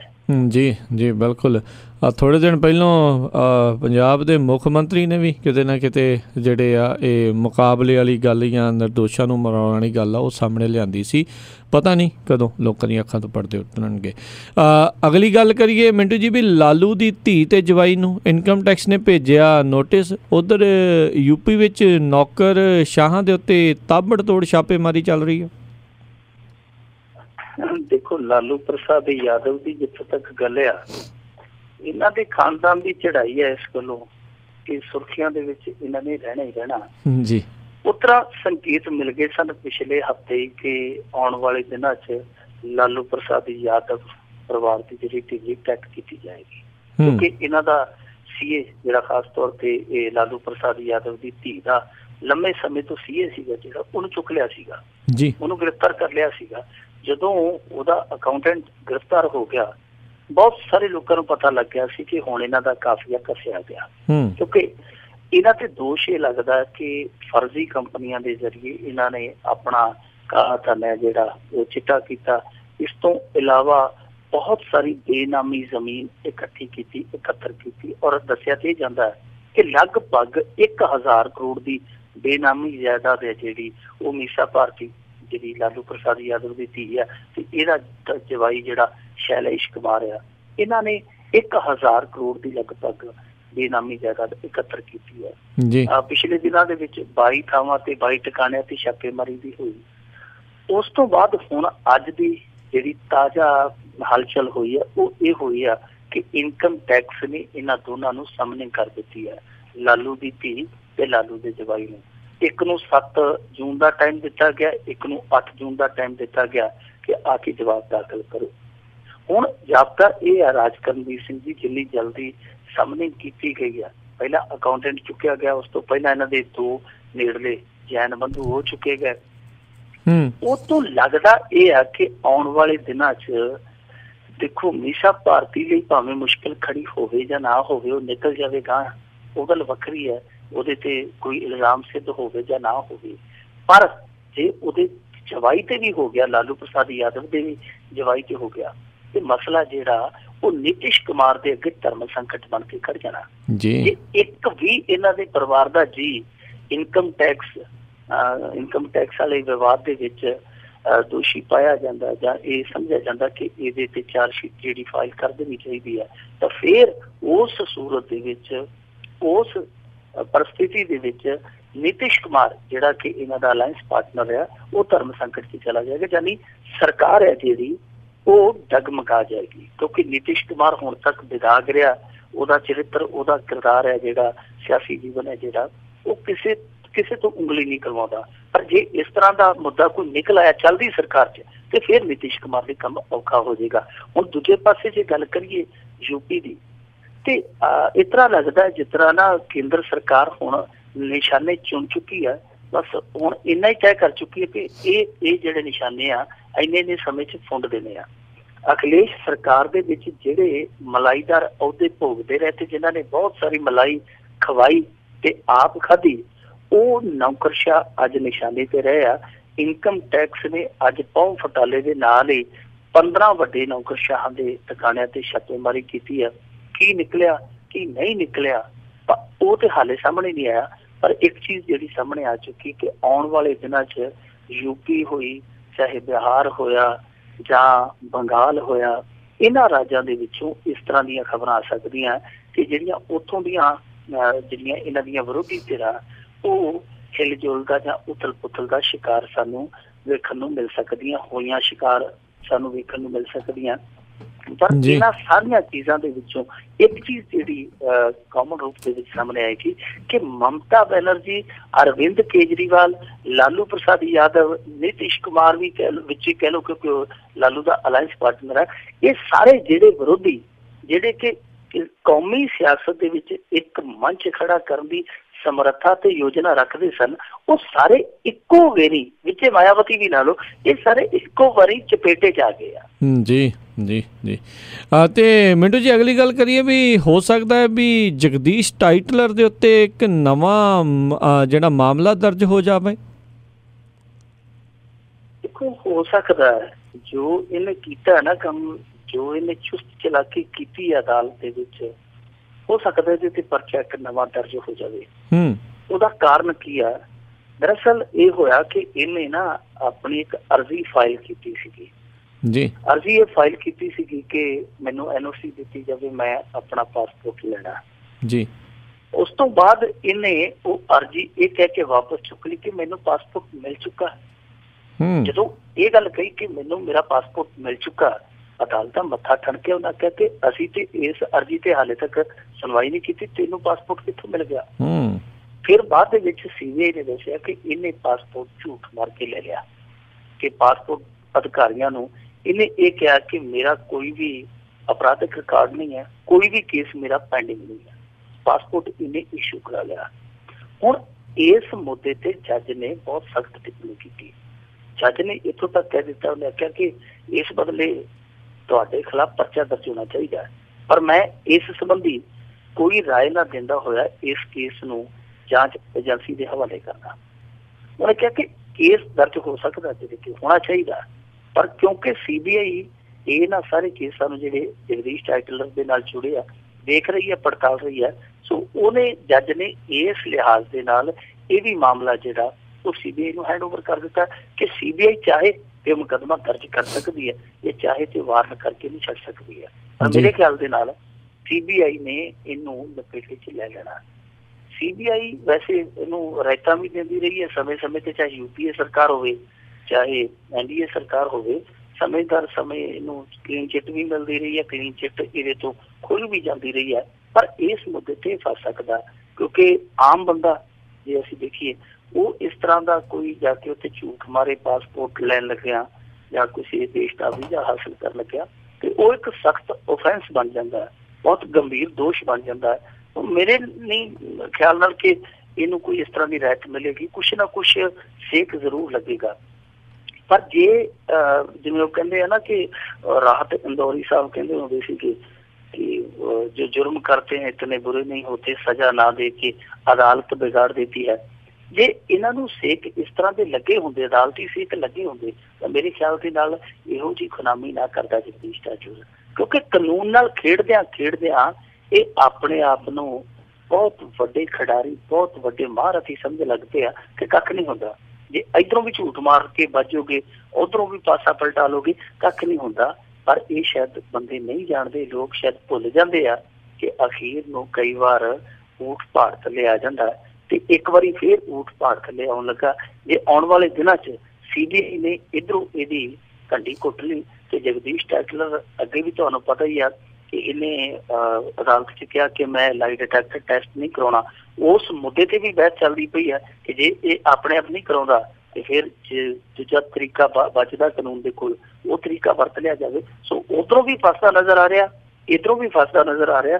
ਆਉਣ ਵਾਲੇ ਦਿਨਾਂ 'ਚ ਜਗਦੀਸ਼ ਟੈਟਲਰ ਲਈ ਇਸ ਫਸਾਈ 'ਚੋਂ ਨਿਕਲਣਾ ਬਹੁਤ ਔਖਾ ਹੋ ਜਾਣਾ। ਜੀ ਜੀ ਜੀ। ਅਗਲੀ ਆਪਾਂ ਗੱਲ ਕਰੀਏ ਮਿੰਟੂ ਜੀ ਵੀ ਭੀੜ ਦਾ ਕਹਿਰ ਜਾਰੀ, ਹੁਣ ਆਈ ਸਿੱਖਾਂ ਦੇ ਨਾਲ ਬੇਕਰਕ ਕੁੱਟਮਾਰ ਕਰਨ ਦੀ ਵੀਡੀਓ ਸਾਹਮਣੇ। ਇੱਕ ਦੇਖੋ 8 ਕਤਲ ਹੋਏ ਆ ਰਾਜ ਕਰਨਵੀਰ ਸਿੰਘ ਜੀ 19 ਤਰੀਕ ਤੋਂ ਲੈ ਕੇ ਹੁਣ ਤੱਕ ਜੀ, ਕੁਛ ਘੰਟੇ ਹੀ ਬਣਦੇ ਆ ਜੀ, ਦਿਨ ਗਿਣੀਏ ਤੇ 4-5 ਬਣਦੇ ਆ, ਪਰ 4-5 ਦਿਨਾਂ ਦੇ ਕੁਛ ਘੰਟੇ ਹੀ ਬਣਦੇ ਆ। ਇਹਨਾਂ ਸਾਰੀਆਂ ਮੌਤਾਂ ਦੇ ਵਿੱਚ 2 ਚੀਜ਼ਾਂ ਕਾਮਨ ਨੇ। ਇੱਕ ਤੇ ਇਹ ਆ ਕਿ ਬਹੁ ਗਿਣਤੀ ਕਤਲ ਹੈ ਜਿਹੜੇ ਉਹ ਘੱਟ ਗਿਣਤੀਆਂ ਦੇ ਹੋਏ ਨੇ ਵਿੱਚੋਂ ਜੀ, ਔਰ ਦੂਜੀ ਗੱਲ ਜਿਹੜੀ ਕਾਮਨ ਹੈ ਉਹ ਇਹ ਹੈ ਕਿ ਇਹਨਾਂ ਕਤਲਾਂ ਦੇ ਪਿੱਛੇ ਵਜ੍ਹਾ ਹੈ ਜਿਹੜੀ ਮੁੱਖ ਕਾਰਨ ਹੈ ਜਿਹੜਾ ਉਹ ਹੈ ਅਫਵਾਹ ਫੈਲਾਈ ਜਾ ਰਹੀ ਹੈ ਬੱਚਾ ਚੋਰ ਗਰੋਹ ਦੀ। ਸੋ ਇਸ ਤਰ੍ਹਾਂ ਦੀ ਅਫਵਾਹ ਜਿਹੜੀ ਉਹ ਅੱਗੇ ਚੱਲ ਕੇ ਭੀੜ ਨੂੰ ਦੈਂਤੀ ਕਹਿ ਲਓ ਜਾਂ ਰਾਖਸ਼ ਕਹਿ ਲਓ ਬਣਾ ਦਿੰਦੀ ਹੈ। ਅੱਜ ਜਿਹੜੀ ਵੀਡੀਓ ਆਈ ਆ, ਇਸ ਵੀਡੀਓ ਦੇ ਵਿੱਚੋਂ ਹੁਣ ਤੱਕ ਜੋ ਤੱਥ ਨਿਕਲ ਕੇ ਆਏ ਆ, ਇਹ ਵੀਡੀਓ ਹੈ ਰਾਜਸਥਾਨ ਦੇ ਲਾਗੇ ਅਲਵਰ ਦੀ। ਰਾਜਸਥਾਨ ਦਾ ਜਿਹੜਾ ਜ਼ਿਲ੍ਹਾ ਅਲਵਰ ਆ, ਅਲਵਰ ਦਾ ਕੋਈ ਕਸਬਾ ਨੀਮਚ, ਉੱਥੋਂ ਦੀ ਹੈ ਸ਼ਾਇਦ ਇਹ ਵੀਡੀਓ ਜੀ, ਜੋ ਹੁਣ ਤੱਕ ਨਿਕਲ ਕੇ ਆਇਆ ਸਾਹਮਣੇ। ਕੋਈ ਪਿੰਡ ਸ਼ਬਾਵਲੀ, ਉਸ ਪਿੰਡ ਦੇ ਵਿੱਚ ਇਹ 4-5 ਸਿੱਖ ਜਿਹੜੇ ਲੰਘ ਰਹੇ ਸੀ, ਇਸ ਤੋਂ ਉਹਨਾਂ ਨੇ ਕੋਈ ਥਾਂ ਪਤਾ ਪੁੱਛਿਆ, ਪਤਾ ਟਿਕਾਣਾ ਪਤਾ ਕੀਤਾ ਤਾਂ ਇਸੇ ਦਰਮਿਆਨ ਉੱਥੇ ਜਿਹੜੇ ਨੌਜਵਾਨ ਖੜੇ ਸੀ, 2-3 ਨੌਜਵਾਨ ਵੀ ਨਹੀਂ, ਅਲੜ ਉਮਰ ਦੇ ਸਨ, 15-15, 16-16 ਸਾਲਾਂ ਦੇ। ਉਹਨਾਂ ਨੇ ਰੌਲਾ ਪਾਤਾ ਕਿ ਬੱਚੇ ਚੁੱਕਣ ਵਾਲੇ ਆ। ਤਾਂ ਫਿਰ ਇੰਨੀ ਕਹਿਣ ਦੀ ਦੇਰ ਸੀਗੀ, ਭੀੜ ਉੱਥੇ ਟੁੱਟ ਪਈ। ਉਹਨਾਂ ਨੇ ਉੱਥੋਂ ਬਲੈਰੋ ਗੱਡੀ ਸੀ, ਉਹਨਾਂ ਦੀ ਬਲੈਰੋ ਗੱਡੀ ਭਜਾ ਲਈ, ਪਰ ਭੀੜ ਨੇ ਪਿੱਛਾ ਕੀਤਾ, ਨਿਰੰਤਰ ਪਿੱਛਾ ਕੀਤਾ ਤੇ ਫਿਰ ਅੱਗੇ ਜਾ ਕੇ ਉਹਨਾਂ ਨੂੰ ਘੇਰ ਲਿਆ। ਦਾਰੂ ਕੋਈ ਕਸਬਾ, ਉੱਥੇ ਉਹਨਾਂ ਨੂੰ ਘੇਰ ਲਿਆ। ਫਿਰ ਉਹਨਾਂ ਨੂੰ ਬਹੁਤ ਬੁਰੀ ਤਰ੍ਹਾਂ ਕੁੱਟਿਆ ਗਿਆ ਜੀ, ਇੰਨਾ ਜ਼ਿਆਦਾ ਕੁੱਟਿਆ ਗਿਆ ਕਿ ਉਹ ਵਿਚਾਰੇ ਜਿਵੇਂ ਆਦਮੋਏ ਹੁੰਦੇ ਆ ਇਸ ਤਰ੍ਹਾਂ ਪਏ ਨਜ਼ਰ ਆਉਂਦੇ ਆ ਉਸ ਵੀਡੀਓ ਦੇ ਵਿੱਚ। ਪਰ ਘਟਨਾ ਦੱਸਦੇ ਆ ਮੰਗਲਵਾਰ ਦੀ ਆ, ਯਾਨੀ 2 ਦਿਨ ਪਹਿਲਾਂ ਦੀ ਘਟਨਾ। ਉਸ ਤੋਂ ਬਾਅਦ ਦੱਸਿਆ ਜਾਂਦਾ ਕਿ ਉਹਨਾਂ ਨੂੰ ਥਾਣੇ ਲਿਜਾਇਆ ਗਿਆ, ਥਾਣੇ ਖੜਿਆ ਗਿਆ, ਪਰ ਉਹਨਾਂ ਤੇ ਕੋਈ ਐਕਸ਼ਨ ਨਹੀਂ ਲਿਆ ਗਿਆ ਜਿਨ੍ਹਾਂ ਨੇ ਬੇਰਹਿਮੀ ਨਾਲ ਕੁੱਟਿਆ। ਅਸਲ ਦੇ ਵਿੱਚ ਇਹ ਜਿਹੜੇ ਸਿੱਖ ਸੀਗੇ ਇਹ ਸੇਵਾਦਾਰ ਸੀ, ਕੋਈ ਹਰਿਦੁਆਰ ਗੁਰਦੁਆਰੇ ਦੇ ਇਹ ਸੇਵਾਦਾਰ ਸੀਗੇ। ਜਦੋਂ ਥਾਣੇ ਲਿਜਾਏ ਗਏ ਉਹਨਾਂ ਨੇ ਸਾਰੀ ਗੱਲ ਦੱਸੀ ਕਿ ਅਸੀਂ ਤੇ ਇੱਥੋਂ ਆਏ ਹਾਂ, ਇਸ ਕੰਮ ਚੱਲੇ ਸਾਂ ਤੇ ਰਸਤੇ ਦੇ ਵਿੱਚ ਸਾਨੂੰ ਆਪਣੀ ਮੰਜ਼ਿਲ ਦਾ ਜਿਹੜਾ ਰਸਤਾ ਨਹੀਂ ਸੀ ਪਤਾ, ਅਸੀਂ ਪਤਾ ਟਿਕਾਣਾ ਪੁੱਛਣ ਲੱਗ ਪਏ ਹਾਂ ਕਿ ਇਹਨੇ ਚ ਨੂੰ ਭੀੜ ਟੁੱਟ ਗਈ ਆ। ਜਦੋਂ ਸਾਰੀ ਪੁਲਿਸ ਨੇ ਤਸਦੀਕ ਕਰ ਲਈ ਉਹਨਾਂ ਨੂੰ ਛੱਡ ਦਿੱਤਾ। ਪਰ ਜਿਹੜੀ ਭੀੜ ਨੇ ਉਹਨਾਂ ਨੂੰ ਨਿਰਦਇਤਾ ਦੇ ਨਾਲ, ਬੇਕਿਰਕੀ ਦੇ ਨਾਲ, ਬੇਦਲੀ ਦੇ ਨਾਲ ਕੁੱਟਿਆ, ਉਸ ਭੀੜ ਦੇ ਵਿੱਚੋਂ ਕਿਸੇ ਇੱਕ ਤੇ ਵੀ ਮੁਕੱਦਮਾ ਦਰਜ ਨਹੀਂ ਕੀਤਾ ਗਿਆ। ਇਹੋ ਹੀ ਕਾਰਨ ਹੈ ਰਾਜ ਕਰਨਵੀਰ ਸਿੰਘ ਜੀ ਕਿ ਭੀੜ ਅੱਜ ਕੱਲ ਦੰਦ ਤਿੱਖੇ ਕਰੀ ਜਾਂਦੀ ਹੈ, ਦਿਨ ਬ ਦਿਨ ਦੰਦ ਤਿੱਖੇ ਕਰੀ ਜਾਂਦੀ ਹੈ, ਕਿਉਂਕਿ ਕੋਈ ਐਕਸ਼ਨ ਨਹੀਂ ਹੋ ਰਿਹਾ। ਆ ਜਿਹੜੀਆਂ ਝਾਰਖੰਡ 6 ਮੌਤਾਂ ਹੋਈਆਂ ਉੱਤੋਂ ਥੱਲੇ, ਉੱਥੇ ਵੀ ਭੀੜ ਨੂੰ ਕਾਬੂ ਕਰਨ ਗਈ ਜਿਹੜੀ ਪੁਲਿਸ ਆ, ਉਹ ਭੀੜ ਤੋਂ ਪਿੱਛੇ ਹਟ ਕੇ ਖਲੋਤੀ ਰਹੀ। ਯਾਨੀ ਭੀੜ ਨੂੰ ਉਹਨਾਂ ਦਾ ਕੰਮ ਕਰਨ ਦੇਣ ਦਿੱਤਾ ਗਿਆ। ਹਾਲਾਂਕਿ ਪੁਲਿਸ ਪਹੁੰਚੀ ਵੀ ਲੇਟ, ਉੱਥੇ ਪਹੁੰਚ ਕੇ ਜੇਕਰ ਉਹ ਕੰਮ ਸਹੀ ਢੰਗ ਨਾਲ ਕਰਦੀ, ਸੁਚੱਜੀ ਕਾਰਵਾਈ ਕਰਦੀ ਤੇ ਜਾਨ ਕੋਈ ਨਾ ਕੋਈ ਬਚ ਸਕਦੀ ਸੀ। ਦੱਸ ਇਹ ਆ ਕਿ ਉੱਥੇ ਪੁਲਿਸ ਆਪਣੀ ਜਾਨ ਬਚਾਉਣ ਲਈ ਪਿੱਛੇ ਹਟ ਕੇ ਖਲੋ ਗਈ ਕਿ ਜੋ ਕਰਨਾ ਕਰ ਲਓ। ਉਹੀ ਕੁਝ ਇੱਥੇ ਨਜ਼ਰ ਆਉਂਦਾ। ਇਸ ਵੀਡੀਓ ਦੇ ਵਿੱਚ ਵੀ ਇੱਕ ਥਾਣੇਦਾਰ ਰੈਂਕ ਦਾ ਅਫਸਰ, ਪੁਲਿਸ ਅਫਸਰ ਹੈ ਜਿਹੜਾ, ਉਹ ਭੀੜ ਦੇ ਵਿੱਚ ਖੜਾ, ਵਿਚਕਾਰ ਖੜਾ ਤੇ ਭੀੜ ਕੁੱਟੀ ਜਾਂਦੀ ਹੈ। ਉਹ ਕਿਸੇ ਨੂੰ ਵਾਰਨਿੰਗ ਵੀ ਨਹੀਂ ਦਿੰਦਾ ਕਿ ਭਾਈ ਹਟ ਜਾਓ ਨਹੀਂ ਤੇ ਅਸੀਂ ਐਕਸ਼ਨ ਲਵਾਂਗੇ। ਉਹ ਚੁੱਪ ਕਰਕੇ ਤੇ ਉੱਥੇ ਤਮਾਸ਼ਾ ਦੇਖਣ ਡਿਆ। ਵੀਡੀਓ ਬਣਦੀਆਂ ਪਈਆਂ ਨੇ ਆਲੇ ਦੁਆਲੇ, ਪੁਲਿਸ ਅਫਸਰ ਦੰਦ ਤੋਂ ਦੰਦ ਨਹੀਂ ਚੱਕ ਰਿਹਾ। ਸੋ ਇਹ ਜਿਹੜੀਆਂ ਚੀਜ਼ਾਂ ਵਾਪਰਦੀਆਂ ਪਈਆਂ ਰਾਜ ਕਰਨਵੀਰ ਸਿੰਘ, ਇਹ ਸਿਲਸਿਲਾ ਅੱਗੇ ਥੰਮਦਾ ਨਹੀਂ ਨਜ਼ਰ ਆਉਂਦਾ। ਤੁਹਾਨੂੰ ਯਾਦ ਹੋਣਾ ਇੱਕ ਹੋਰ ਘਟਨਾ ਦਾ ਮੈਂ ਨੀਚੇ ਜ਼ਿਕਰ ਕਰ ਦੇਣਾ ਜੀ। ਦੀਮਾਪੁਰ ਦੇ ਵਿੱਚ 2015 ਦੇ ਅੰਦਰ ਇੱਕ ਨੌਜਵਾਨ ਨੂੰ ਜੇਲ੍ਹ ਦੇ ਵਿੱਚੋਂ ਕੱਢ ਕੇ ਚੁਰਾਹੇ ਤੇ ਉੱਤੇ ਸੂਲੀ ਟੰਗ ਦਿੱਤਾ ਗਿਆ ਸੀ। ਉਹ ਵੀ ਜਿਹੜਾ ਇਹ ਕੰਮ ਵਾਪਰਿਆ ਸੀਗਾ ਉਹ ਸਿਰਫ ਇਸ ਕਰਕੇ ਵਾਪਰਿਆ ਸੀ ਕਿਉਂਕਿ WhatsApp ਤੇ ਇੱਕ ਮੈਸੇਜ ਵਾਇਰਲ ਹੋਇਆ ਸੀ। ਮੈਸੇਜ ਕੀ ਸੀਗਾ ਕਿ ਫਲਾਣੇ ਫਿਰਕੇ ਦੇ ਫਲਾਣੇ ਨੌਜਵਾਨ ਨੇ ਫਲਾਣੀ ਫਿਰਕੇ ਦੀ ਫਲਾਣੀ ਕੁੜੀ ਨਾਲ ਬਲਾਤਕਾਰ ਕੀਤਾ। ਉੱਥੋਂ ਭੀੜ ਇਕੱਠੀ ਹੁੰਦੀ ਹੁੰਦੀ ਹੁੰਦੀ ਇੱਥੋਂ ਤੱਕ ਪਹੁੰਚ ਗਈ ਕਿ ਜੇਲ੍ਹ ਦੀ ਬੈਰਕ ਦੇ ਵਿੱਚੋਂ ਬੰਦਾ ਕੱਢ ਕੇ ਤੇ ਚੌਂਕ 'ਚ ਲਿਆ ਕੇ ਸੂਲੀ ਟੰਗ ਦਿੱਤਾ ਗਿਆ। ਕਿਸੇ ਨੇ ਕੁਛ ਨਹੀਂ ਕੀਤਾ ਉਸ ਮਾਮਲੇ 'ਚ। ਅੱਜ ਤੱਕ ਮੈਂ ਨਹੀਂ ਸੁਣਿਆ ਕਿ ਉਸ ਮਾਮਲੇ ਦੇ ਵਿੱਚ ਇੱਕ ਵੀ ਬੰਦਾ ਦੋਸ਼ੀ ਠਹਿਰਾ ਕੇ ਸਜ਼ਾ ਯਾਫਤਾ ਕੀਤਾ ਹੋ। ਉੱਥੇ ਵੀ ਅਫਵਾਹ ਫੈਲਾਈ ਗਈ। ਬਾਅਦ ਦੇ ਵਿੱਚ ਇੱਕ SIT ਬਣੀ, SIT ਨੇ ਜਾਂਚ ਕੀਤੀ। ਜਾਂਚ ਦੇ ਵਿੱਚ ਪਾਇਆ ਗਿਆ ਕਿ ਉਹ ਜਿਹੜਾ ਮੁਸਲਿਮ ਨੌਜਵਾਨ ਸੀ ਉਹ ਬਿਲਕੁਲ ਬੇਦੋਸ਼ਾ ਸੀ। ਦਰਅਸਲ ਕੁੜੀ ਉਹਨੂੰ ਬਲੈਕਮੇਲ ਕਰਦੀ ਸੀ, ਕੁੜੀ ਉਸ ਤੋਂ ਪੈਸੇ ਮੰਗਦੀ ਸੀ। ਜਦੋਂ ਉਹਨੇ ਪੈਸੇ ਦੇਣ ਤੋਂ ਇਨਕਾਰ ਕਰ ਦਿੱਤਾ ਉਹਦੇ ਤੇ ਉਹਨੇ ਝੂਠਾ ਮੁਕੱਦਮਾ ਦਰਜ ਕਰਾ ਦਿੱਤਾ। ਉੱਤੋਂ ਕਿਸੇ ਨੇ ਉਹ ਮੈਸੇਜ ਸਰਕੂਲੇਟ ਕਰਤਾ ਤੇ ਭੀੜ ਹੈ ਜਿਹੜੀ, ਤੁਹਾਨੂੰ ਪਤਾ ਭੀੜ ਦੇ ਸਿਰ ਦੇ ਵਿੱਚ ਖਾਨਾ ਨਹੀਂ ਹੁੰਦਾ, ਭੀੜ ਕੋਲ ਜਾਂ ਪੱਥਰ ਹੁੰਦੇ ਜਾਂ ਤਾਲੀਆਂ ਹੁੰਦੀਆਂ। ਸੋ ਫਿਰ ਉਹਨਾਂ ਨੇ ਪੱਥਰਾਂ ਵਾਲਾ ਕੰਮ ਚਲਾ ਦਿੱਤਾ। ਇੱਥੇ ਵੀ ਇਹੋ ਕੁਛ ਵਾਪਰਨ ਡਿਆ ਕਿ ਇੱਕ ਅਫਵਾਹ ਹੈ, ਅਫਵਾਹ ਜਾ ਕੇ ਭੀੜ ਨੂੰ ਕਾਤਲੀ ਬਣਾ ਰਹੀ ਹੈ। ਔਰ ਕਮਾਲ ਦੀ ਗੱਲ ਤੇ ਇਹ ਆ ਕਿ ਇਸ ਅਫਵਾਹ ਦੇ ਫੈਲਣ ਤੋਂ ਬਾਅਦ ਜਦੋਂ ਇੰਨੇ ਕਤਲ ਹੋ ਗਏ ਆ, ਕੋਈ ਸਰਕਾਰ ਦਾ ਕਦਮ ਹੀ ਨਹੀਂ ਚੁੱਕਿਆ ਵੇਖਿਆ ਗਿਆ। ਤੁਸੀਂ ਘੱਟੋ ਘੱਟ ਅਖਬਾਰਾਂ 'ਚ, ਟੈਲੀਵਿਜ਼ਨਾਂ 'ਚ, ਰੇਡੀਓ ਤੇ ਅਨਾਊਂਸਮੈਂਟ ਕਰੋ, ਇਸ਼ਤਿਹਾਰ ਦੇ ਦਿਓ ਕਿ ਭਾਈ ਇਸ ਤਰ੍ਹਾਂ ਦੀ ਜਿਹੜੀ ਅਫਵਾਹ ਫੈਲਾਈ ਜਾ ਰਹੀ ਹੈ ਕਿ ਬੱਚਾ ਚੋਰ ਗੁਰੂ ਸਰਗਰਮ ਆ, ਜਿੱਥੇ ਇਸ ਤਰ੍ਹਾਂ ਦੇ ਬੰਦੇ ਮਿਲਦੇ ਆ ਉਹਨਾਂ ਨੂੰ ਫੜੋ। ਇਹ ਸਾਰੀਆਂ ਚੀਜ਼ਾਂ ਤੁਸੀਂ ਇੱਕੇ ਦਮ ਨਾ ਲਓ, ਇਹਨਾਂ ਨੂੰ ਸੀਰੀਅਸਲੀ ਨਾ ਲਓ, ਸੁਚੇਤ ਰਹੋ। ਪਹਿਲਾਂ ਦੇਖੋ ਕਿ ਬੰਦਾ ਕੌਣ ਹੈ, ਉਹਦੀ ਪਛਾਣ ਤੇ ਦੇਖੋ ਕਿ ਉਹ ਕਿੱਥੋਂ ਆਇਆ, ਕਿੱਥੇ ਚੱਲਿਆ। ਇਹ ਥੋੜ੍ਹੀ ਹੈ ਕਿ ਤੁਸੀਂ ਜਾ ਕੇ ਕਾਨੂੰਨ ਆਪਣੇ ਹੱਥ 'ਚ ਲੈ ਲਓ। ਸੋ ਇਸ ਤਰ੍ਹਾਂ ਦੇ ਕਦਮ ਚੁੱਕਣੇ ਚਾਹੀਦੇ ਸਨ ਫੌਰੀ ਤੌਰ ਤੇ, ਪਰ ਇਹਨਾਂ ਨੇ ਇਹ ਕਦਮ ਨਹੀਂ ਚੁੱਕੇ। ਤੇ ਆ ਚੌਥੀ ਪੰਜਵੀਂ ਘਟਨਾ ਜਿਹੜੀ ਉਹ 2-3 ਦਿਨਾਂ 'ਚ ਵਾਪਰ ਗਈ ਆ। ਤੇ ਜੇ ਇਸ ਤਰ੍ਹਾਂ ਹੀ ਕੰਮ ਚੱਲਦਾ ਰਿਹਾ, ਕਿਉਂਕਿ ਮੈਂ ਜਿਵੇਂ ਕਿ ਕਿਹਾ ਕਿ ਇੱਥੇ ਲੋਕਾਂ ਦਾ ਤੇ ਹਾਲ ਹੀ ਕੋਈ ਨਹੀਂ। ਅਸੀਂ ਸੋਚਦੇ ਸਾਂ ਕਿ ਟੈਕਨੋਲੋਜੀ ਆ ਗਈ ਆ ਜਿਹੜੇ ਅਰਧ ਪਾਗਲ ਲੋਕ ਆ ਕੁਛ, ਇਹ ਥੋੜੇ ਜਿਹੇ ਸਮੇਂ ਦੇ ਹਾਣੀ ਬਣਨਗੇ, ਤਰੱਕੀ ਕਰਨਗੇ। ਪਰ ਇਹ ਜਿਹੜੀ ਟੈਕਨੋਲੋਜੀ ਆਈ ਇਹਨਾਂ ਦੇ ਹੱਥਾਂ 'ਚ ਤੇ ਉਹ ਇਸ ਤਰ੍ਹਾਂ ਜਾਪਦਾ ਜਿਵੇਂ ਅੰਨੇ ਦੇ ਹੱਥ ਉਸ ਤਰ੍ਹਾਂ ਹੋਵੇ ਤੇ ਕੰਡੀ ਦਾ ਖਾਓ ਜੀ। ਇਸ ਤਰ੍ਹਾਂ ਦੀ ਜਿਹੜੀ ਟੈਕਨੋਲੋਜੀ ਵੀ ਇਹਨਾਂ ਨੂੰ ਵਿਕਾਸਸ਼ੀਲ ਨਹੀਂ ਬਣਾ ਸਕੀ। ਸੋ ਇਹਨਾਂ ਤੋਂ ਤੇ ਬਚਾਅ ਹੀ ਚੰਗਾ।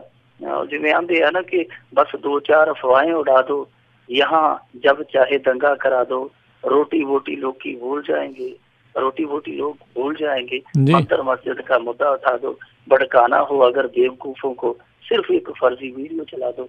सो इत्थे एक फर्जी वीडियो चला के बेवकूफ बनाया जा सकता है, पर ਸਰਕਾਰ ਨੂੰ ਕੁਛ ਨਾ ਕੁਛ ਸੋਚਣਾ ਪਏਗਾ ਇਸ ਕੰਮ ਬਦਲੇ, ਨਹੀਂ ਤੇ ਨੁਕਸਾਨ ਹੈ ਜਿਹੜਾ ਉਹ ਦਿਨੋਂ ਦਿਨ ਵੱਧਦਾ ਹੀ ਜਾ ਰਿਹਾ ਜੀ। ਕਿਤੇ ਨਾ ਕਿਤੇ ਅੰਦਰ ਖਾਤੇ ਲੋਕਾਂ ਦੀ ਜਿਹੜੀ ਭਾਵਨਾ ਆ, ਜਿਹੜੀ ਇੱਕ ਗੁੱਸੇ ਦੀ ਭਾਵਨਾ ਆ ਜਾਂ ਨਫ਼ਰਤ ਦੀ ਭਾਵਨਾ, ਉਹੀ ਇਸ ਦੇ ਵਿੱਚ ਜ਼ਾਹਰ ਹੁੰਦੀ ਆ। ਨਹੀਂ ਤਾਂ ਲੋਕ ਖੁਦ ਵੀ ਇੰਨੀ ਕੁ ਅਕਲਮੰਦੀ ਜਿਹੜੀ ਆ ਉਹ ਵਰਤ ਸਕਦੇ ਆ ਵੀ ਕੀ ਸਹੀ ਆ ਤੇ ਕੀ ਗਲਤ ਆ।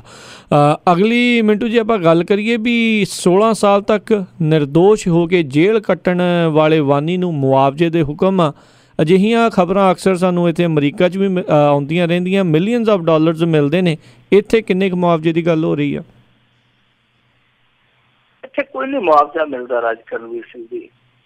ਪਿਛਲੇ ਸਾਲ ਨਿਸਾਰ ਆਜ਼ਾਦ ਹੋਇਆ ਸੀ ਜੇਲ੍ਹ ਤੋਂ ਜੀ। ਉਹ ਨੌਜਵਾਨ 24 ਸਾਲ ਨਜਾਇਜ਼ ਕੈਦ ਕੱਟ ਕੇ ਆਇਆ। 24 ਸਾਲ ਜਦੋਂ ਫੜਿਆ ਗਿਆ ਸੀ ਉਹ ਮਹਿਜ਼ 22 ਸਾਲਾਂ ਦਾ ਸੀ। ਜਦੋਂ ਜੇਲ੍ਹ 'ਚੋਂ ਰਿਹਾ ਹੋਇਆ ਉਦੋਂ 46 ਸਾਲ ਦਾ ਹੋ ਚੁੱਕਿਆ ਸੀ। ਕਮਾਲ ਦੀ ਗੱਲ ਤੇ ਇਹ ਆ ਕਿ ਜਿਸ ਭੈਣ ਨੂੰ ਉਹ 12 ਵਰਿਆਂ ਦੀ ਬਾਹਰ ਛੱਡ ਕੇ ਗਿਆ ਸੀ, ਜਦੋਂ ਉਹਨੂੰ ਘਰੇ ਪਰਤਿਆ ਉਸ ਭੈਣ ਦੀ ਬੇਟੀ 12 ਵਰਿਆਂ ਦੀ ਹੋ ਗਈ ਸੀ। ਯਾਨੀ ਇੱਕ ਪੀੜ੍ਹੀ ਦਾ ਫਰਕ ਪੈ ਗਿਆ। ਇੱਕ ਪੀੜ੍ਹੀ ਉਹ ਉੱਥੇ ਕੱਢ ਆਇਆ। ਕਸੂਰ ਕੀ ਸੀ ਉਹਦਾ? ਕਸੂਰ ਸਿਰਫ ਇਹੋ ਸੀ ਉਹ ਮੁਸਲਮਾਨ ਸੀ। ਮੁੰਬਈ ਬੰਬ ਧਮਾਕਿਆਂ ਤੋਂ ਬਾਅਦ ਉਹ ਪੜ੍ਹਨ ਵਾਸਤੇ ਤੁਰਿਆ ਜਾਂਦਾ ਸੀ, ਰਸਤੇ 'ਚੋਂ ਸੁਰੱਖਿਆ ਏਜੰਸੀਆਂ ਨੇ ਉਹਨੂੰ ਚੁੱਕਿਆ ਤੇ ਬੰਬ ਧਮਾਕਿਆਂ ਦਾ ਦੋਸ਼ੀ ਬਣਾ ਕੇ ਕੇਸ ਦੇ ਵਿੱਚ ਫਿੱਟ ਕਰ ਦਿੱਤਾ ਗਿਆ।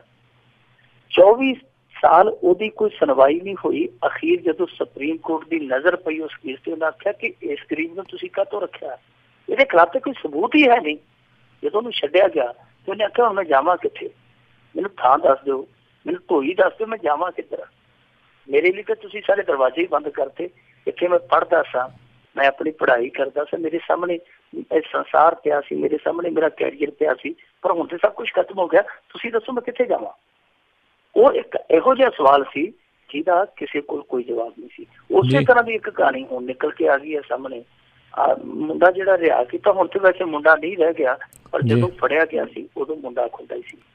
ਇਹਦਾ ਨਾਮ ਸ਼ਾਇਦ ਗੁਲਜ਼ਾਰ ਵਾਨੀ ਹੈ, ਪੂਰਾ ਨਾਮ ਇਹਦਾ ਗੁਲਜ਼ਾਰ ਵਾਨੀ ਹੈ। ਇਹਨੂੰ ਮੁੰਬਈ ਦੀ ਕਹਿੰਦਾ ਮੈਂ ਲਖਨਊ ਦੀ ਇੱਕ ਘਟਨਾ ਦੇ ਵਿੱਚ ਇਹਨੂੰ ਨਾਮਜ਼ਦ ਕੀਤਾ ਗਿਆ ਸੀਗਾ। ਸਾਬਰਮਤੀ ਐਕਸਪ੍ਰੈਸ ਦੇ ਵਿੱਚ ਜਿਹੜਾ ਬਲਾਸਟ ਹੋਇਆ ਸੀਗਾ, 9 ਮੌਤਾਂ ਹੋਈਆਂ ਸੀ, ਸ਼ਾਇਦ ਉਦੋਂ 2000 ਦੀ ਗੱਲ ਆ। ਉਦੋਂ ਇਹਨੂੰ ਫਿੱਟ ਕਰ ਦਿੱਤਾ ਗਿਆ ਕੇਸ ਦੇ ਵਿੱਚ। 2000 ਤੋਂ ਲੈ ਕੇ 2016 ਤੱਕ ਇਹ ਅੰਦਰ ਰਿਹਾ, ਯਾਨੀ ਰਿਹਾਈ ਇਹਦੀ 17 ਚ ਹੋਈ, ਇਸ ਮਹੀਨੇ ਹੋਈ, ਪਰ ਇਹ ਉਦੋਂ ਤੋਂ ਲੈ ਕੇ ਹੁਣ ਤੱਕ ਨਜ਼ਰਬੰਦ ਰਿਹਾ।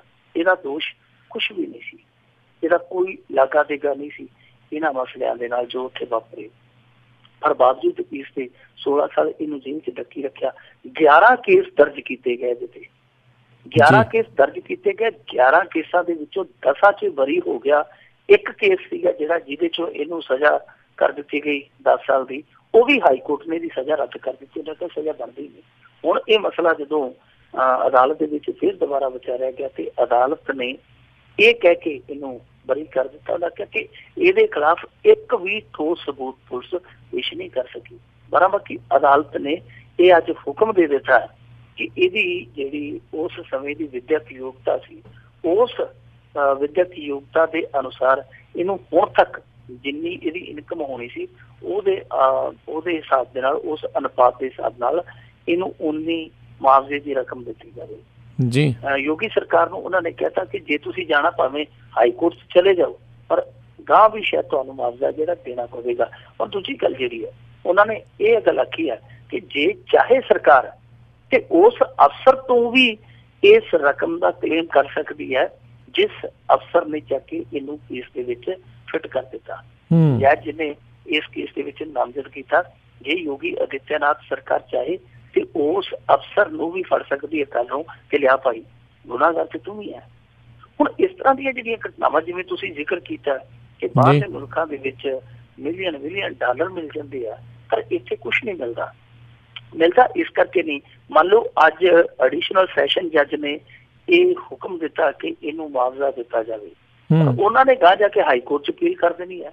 ਹਾਈ ਕੋਰਟ ਚ ਜਿਹੜਾ ਬੰਦਾ 16 ਸਾਲ ਕੇਸ ਭੁਗਤ ਕੇ, ਤਰੀਕਾ ਭੁਗਤ ਕੇ ਮਸੀਂ ਨਿਕਲਿਆ, ਪਹਿਲੀ ਗੱਲ ਤਾਂ ਹਾਈ ਕੋਰਟ ਦੀਆਂ ਪੌੜੀਆਂ ਨਹੀਂ ਚੜੇਗਾ।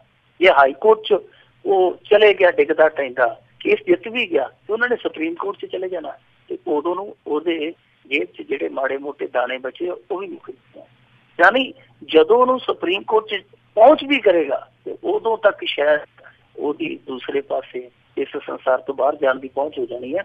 ਇਸ ਕਰਕੇ ਬਹੁਤੇ ਮਾਮਲਿਆਂ 'ਚ ਜਦੋਂ ਇੱਕ ਵਾਰੀ ਕੋਈ ਨਿਕਲਦਾ ਜੇਲ੍ਹ ਦੇ ਅੰਦਰੋਂ ਜਾਂ ਇਹਨਾਂ ਦੇ ਫਸਤੇ ਦੇ ਅੰਦਰੋਂ ਨਿਕਲਦਾ ਇੱਕ ਵਾਰੀ, ਉਹ ਜਾਨ ਛੁਡਾ ਕੇ ਨਿਕਲਦਾ, ਫਿਰ ਇਸ ਪਾਸੇ ਉਹ ਕੋਸ਼ਿਸ਼ ਨਹੀਂ ਕਰਦਾ। ਜੇ ਕੋਸ਼ਿਸ਼ ਕਰਦਾ ਵੀ ਹੈ ਤੇ ਕਾਨੂੰਨ ਇਹੋ ਜਿਹਾ, ਅੱਗੇ ਚੋਰ ਮੋਰੀਆਂ ਇਹੋ ਜਿਹੀਆਂ ਤੇ ਪਿੜ ਪੱਲੇ ਕੁਛ ਨਹੀਂ ਪਾਉਂਦੀਆਂ। ਜੀ ਜੀ ਜੀ ਜੀ ਤੇ ਮਿੰਟੂ ਜੀ, ਅਗਲੀ ਆਪਾਂ ਗੱਲ ਕਰ ਲਈਏ ਵੀ ਪੰਜਾਬ ਸਰਕਾਰ ਦੀ ਰੇਤ ਪਾਲਿਸੀ ਮੂੰਹ ਮੂੰਹ ਡਿੱਗੀ। ਦੇਖੋ, ਆਪਾਂ ਕੱਲ ਵੀ ਗੱਲ ਕਰਦੇ ਸੀ, ਉਹੀ ਹੋਇਆ ਜਿਹਦਾ ਡਰ ਸੀਗਾ। ਵਿੱਚੋਂ 46 ਬੋਲੀਕਾਰ ਹੈ ਜਿਹੜੇ ਭੱਜ ਗਏ, ਕੁੱਲ 99 ਸਨ। 99 ਚੋਂ 46 ਹੈ ਜਿਹੜੇ ਉਹ ਲੱਭ ਚੁੱਕੇ। ਇਹਨਾਂ ਨੇ ਜਿਹੜੀ ਸਿਕਿਉਰਿਟੀ ਰਕਮ ਸੀਗੀ ਉਹ ਜ਼ਬਤ ਕਰਾ ਲਈ। ਔਰ ਇਹਨਾਂ ਨੇ ਕਿਹਾ ਸੀਗਾ ਜਿਹੜਾ ਕੋਈ ਭੱਜੂਗਾ ਅਸੀਂ ਬਲੈਕ ਲਿਸਟ ਕਰਾਂਗੇ। ਉਹ ਕਹਿੰਦੇ ਬਲੈਕ ਲਿਸਟ ਕਰ ਦਿਓ, ਕਿਉਂਕਿ ਸਾਰੇ ਬਲੈਕ ਲਿਸਟ ਹੈ ਹੀ ਉਹ ਬਲੈਕ ਚੋਰ ਵਾਲੇ ਚੋਰ ਸਨ, ਕਰ ਲਓ। ਕਿਉਂਕਿ ਜਿਹੜੀ ਬੋਲੀ ਦਿੱਤੀ ਗਈ, ਬੋਲੀ ਕਿਸੇ ਨੇ ਆਪਣਾ ਨੌਕਰ ਖੜਾ ਕੇ ਦਿੱਤੀ, ਕਿਸੇ ਨੇ ਆਪਣਾ ਭਤੀਜਾ ਖੜਾ ਕੇ ਦਿੱਤੀ ਤੇ ਕਿਸੇ ਨੇ ਯਾਰ ਮਿੱਤਰ ਖੜਾ ਲਿਆ, ਕਿਸੇ ਨੇ ਦਿਹਾੜੀ ਦੇ ਕੇ ਕੋਈ ਹੋਰ ਖੜਾ ਕਰ ਲਿਆ ਆਪਣੀ ਜਗ੍ਹਾ ਤੇ। ਅਸਲੀ ਜਿਹੜੇ ਖਿਡਾਰੀ ਸੀਗੇ, ਰੇਤ ਦੀ ਖੇਡ ਦੇ ਖਿਡਾਰੀ ਸੀ, ਉਹਦੇ ਪਰਦੇ ਦੇ ਪਿੱਛੇ ਰਹੇ ਆ। ਔਰ ਕਮਾਲ ਦੀ ਗੱਲ ਤੇ ਇਹ ਆ ਕਿ ਫਿਰੋਜ਼ਪੁਰ, ਫਾਜ਼ਿਲਕਾ, ਰੋਪੜ ਇਹਨਾਂ ਜ਼ਿਲ੍ਹਿਆਂ ਦਾ ਇੱਕ ਵੀ ਲਾਟੀ ਹੈ ਜਿਹੜਾ ਉਹ ਅੱਗੇ ਨਹੀਂ ਆਇਆ ਰਕਮ ਜਮ੍ਹਾਂ ਕਰਾਉਣ ਲਈ। ਤੇ ਇੱਥੇ ਜ਼ੋਰ ਕਿਹਦਾ? ਇੱਥੇ ਇਸ ਤਰ੍ਹਾਂ ਲੱਗਦਾ ਕਿ ਸੁਖਬੀਰ ਸਿੰਘ ਬਾਦਲ ਨੇ ਜਿਵੇਂ ਕੁੱਤੇ ਫੇਲ ਕਰਾਤੇ, ਹੁਣ ਜਾਣ ਕੇ ਰੁਕ ਜਾਓ ਭਾਈ, ਇਹਨਾਂ ਨੂੰ ਵੇਖਦੇ ਆ ਕਿ ਅੱਗੇ ਕਿਸ ਤਰ੍ਹਾਂ ਵੱਧਦੇ ਆ। ਕਿਉਂਕਿ ਇਹਨਾਂ ਨੇ ਬੜੇ ਦਾਅਵੇ ਠੋਕੇ ਸਨ ਕਿ 1026 ਕਰੋੜ ਦੀ ਅਸੀਂ ਬੋਲੀ ਚੜਾਤੀ ਆ। 1026 ਕਰੋੜ ਦੀ ਦੇਖੋ, ਅਸੀਂ ਇੱਕ ਸਾਲ ਦੇ ਵਿੱਚ ਹੀ ਬੋਲੀ ਰਹਿ ਗਏ ਆ। ਅਕਾਲੀ ਭਾਜਪਾ ਸਰਕਾਰ ਤੇ ਵੱਟਦੀ ਸਾਰਾ 46 ਕਰੋੜ ਰੁਪਈਆ ਸੀਗੇ। ਸੋ ਇਹਨਾਂ ਨੇ ਬੜੇ ਦਾਅਵੇ ਠੋਕੇ, ਬੜੇ ਇਹਨਾਂ ਨੇ ਵੱਡੇ ਵਾਅਦੇ ਜਿਹੜੇ ਕੀਤੇ ਸੀਗੇ ਕਿ ਅਸੀਂ ਐਂ ਕਰ ਦਿਆਂਗੇ, ਉਹ ਕਰ ਦਿਆਂਗੇ, ਤੇ ਲੋਕਾਂ ਨੂੰ ਦੱਸਿਆ ਕਿ ਦੇਖ ਲਓ ਜੀ ਅਸੀਂ ਤੇ ਕੰਮ ਸ਼ੁਰੂ ਵੀ ਕਰ ਦਿੱਤਾ। ਪਰ ਅਸਲ ਦੇ ਵਿੱਚ ਉਹ ਕਹਾਣੀ ਇਹਨਾਂ ਦੀ ਪੁੱਟੀ ਪੈ ਗਈ। ਅੱਜ ਸਾਰਾ ਦਿਨ ਦੇ ਵਿੱਚ ਇਹਨਾਂ ਨੂੰ ਜਵਾਬ ਨਹੀਂ ਆਉ ਰਿਹਾ ਕਿ ਅਸੀਂ ਹੁਣ ਲੋਕਾਂ ਨੂੰ ਕਹੀਏ ਕਿ ਕਿਉਂਕਿ ਇਹ ਜਿਹੜੀ ਰਕਮ ਕਹਿੰਦੇ ਸਨ 1026 ਕਰੋੜ ਰੁਪਈਆ ਅਸੀਂ ਇਕੱਠਾ ਕਰ ਲੈਣਾ, ਉਹ 1026 ਕਰੋੜ ਤੇ ਦੂਰ ਇੱਥੇ 200 ਕਰੋੜ ਨੂੰ ਨਹੀਂ ਪਹੁੰਚਣ ਡਿਆ। ਕਿਉਂਕਿ ਜਿਹੜੇ 46 ਭੱਜੇ ਆ ਉਹ ਲਗਭਗ 550 ਕਰੋੜ ਰੁਪਈਆ ਨਾਲ ਲੈ ਕੇ ਚਲੇ ਗਏ। ਇਹਨਾਂ ਨੇ ਜਿਹੜਾ ਅਨੁਮਾਨ ਲਾਇਆ ਸੀ ਕਿ ਇਹਨਾਂ 3 ਜ਼ਿਲ੍ਹਿਆਂ 'ਚ 550 ਕਰੋੜ ਰੁਪਈਆ ਆ ਜਾਣਾ, ਉਹ 550 ਕਰੋੜ ਰੁਪਈਆ ਤੇ ਛੱਡੋ, ਹੁਣ ਇਹਨਾਂ ਨੂੰ ਜਿਹੜੀਆਂ ਅੱਗੇ ਖੱਡਾਂ ਦੀ ਨਿਲਾਮੀ ਕਰਦੀਆਂ ਉਹਨਾਂ ਵਾਸਤੇ ਲਾਲੇ ਪੈ ਗਏ ਆ ਕਿ ਅਸੀਂ ਹੁਣ ਲਾਡੀ ਕਿੱਥੋਂ ਲੱਭੀਏ, ਬੋਲੀ ਕਰ ਕਿੱਥੋਂ ਲੱਭੀਏ। ਸੋ ਇਸ ਸਮੇਂ ਰੇਤ ਦੀ ਖੇਡ ਹੈ ਜਿਹੜੀ ਉਹ ਬਿਲਕੁਲ ਉਸੇ ਤਰ੍ਹਾਂ ਵੀ ਹੋਈ ਜਾਪਦੀ ਹੈ ਜਿਸ ਤਰ੍ਹਾਂ ਦੀ ਪਿਛਲੀ ਸਰਕਾਰ ਵੇਲੇ ਰਹੀ ਸੀਗੀ। ਬੜਾ ਵੱਡਾ ਸੰਕਟ ਖੜਾ ਹੋ ਗਿਆ ਕੈਪਟਨ ਸਰਕਾਰ ਲਈ ਕਿ ਇਸ ਸਾਰੇ ਮਸਲੇ ਦਾ ਹੁਣ ਹੱਲ ਨਿਵਾਰਨ ਕਿਵੇਂ ਕਰਨਗੇ, ਪਰ ਲੱਗਦਾ ਨਹੀਂ ਕਿ ਛੇਤੀ ਇਹ ਕੰਮ ਸੂਤ ਆਊਗਾ। ਜੇ ਸੂਤ ਆਇਆ ਤੇ ਬੜਾ ਯੋਜਨਾਬੱਧ ਤਰੀਕੇ ਨਾਲ ਇਹਨਾਂ ਨੂੰ ਕੰਮ ਕਰਨਾ ਪਊਗਾ। ਹਾਲ ਦੀ ਘੜੀ ਇਹ ਲੋਕੀ ਇਹਨਾਂ ਨੂੰ ਸਲਾਹ ਦੇ ਰਹੇ ਆ ਕੈਪਟਨ ਸਾਹਿਬ ਨੂੰ, ਨਾਲੇ ਤਾਨਾ ਜਿਹਾ ਮਾਰਦੇ ਪਏ ਆ ਕਿ ਖੁੰਡੀਆਂ ਕਿਰਪਾਨਾਂ ਤੋਂ ਜੰਗ ਜਿਤਾਏ ਨਹੀਂ ਜਾਂਦੇ, ਥੁੱਕ ਦੇ ਨਾਲ ਅੜਿਆ ਵੜੇ ਪਕਾਏ ਨਹੀਂ ਜਾਂਦੇ, ਉਸਤਾਦ ਧਾਰਲਾਪ ਤੋਂ ਪਿਛਲਿਆਂ ਨੂੰ ਜੇ ਰੇਤੇ ਚੋਂ ਇੱਥੋਂ ਨੋਟ ਕਮਾਏ ਨਹੀਂ ਜਾਂਦੇ। ਉਹ ਕਹਿੰਦੇ ਕਿ ਪਿਛਲਿਆਂ ਦੀ ਸਲਾਹ ਲੈ ਲਓ। ਜੀ ਜੀ ਜੀ। ਤੇ ਮਿੰਟੂ ਜੀ, ਸਮਾਂ ਆਪਣੇ ਅੱਜ ਦੇ ਪ੍ਰੋਗਰਾਮ ਦਾ ਹੁਣ ਇੱਥੇ ਹੀ ਸਮਾਪਤ ਹੈ ਤੇ ਮਿਲਾਂਗੇ ਅਗਲੇ ਪ੍ਰੋਗਰਾਮ ਦੇ ਵਿੱਚ। ਉਦੋਂ ਤੱਕ ਲਈ ਬਹੁਤ ਬਹੁਤ ਧੰਨਵਾਦ, ਬਹੁਤ ਮਿਹਰਬਾਨੀ, ਸਤਿ ਸ਼੍ਰੀ ਅਕਾਲ। ਤੇ ਸਰੋਤਿਓ, ਇੱਥੇ ਹੀ ਸਾਡਾ ਅੱਜ ਦਾ ਇਹ ਪ੍ਰੋਗਰਾਮ ਆ ਉਹ ਹੁਣ ਸਮਾਪਤ ਹੈ। ਹੁਣ ਮੈਨੂੰ ਰਾਜਕਨਵੀਰ ਸਿੰਘ ਨੂੰ ਵੀ ਇਜਾਜ਼ਤ ਦਿਓ। ਮੇਰੇ ਵੱਲੋਂ ਵੀ ਤੁਹਾਨੂੰ ਸਾਰਿਆਂ ਨੂੰ ਬਹੁਤ ਪਿਆਰ ਸਤਿਕਾਰ ਸਾਹਿਬ ਦੋਨੋਂ ਅੱਜ ਜੋੜ ਕੇ ਨਿੱਘੀ ਜਿਹੀ ਸਤਿ ਸ਼੍ਰੀ ਅਕਾਲ। ਜਿੰਨੇ ਵਾਸਤੇ ਰਹੋ, ਹੱਸਦੇ ਖੇਲਦੇ ਰਹੋ ਤੇ ਸੁਣਦੇ ਰਹੋ ਪੰਜਾਬੀ ਰੇਡੀਓ USA।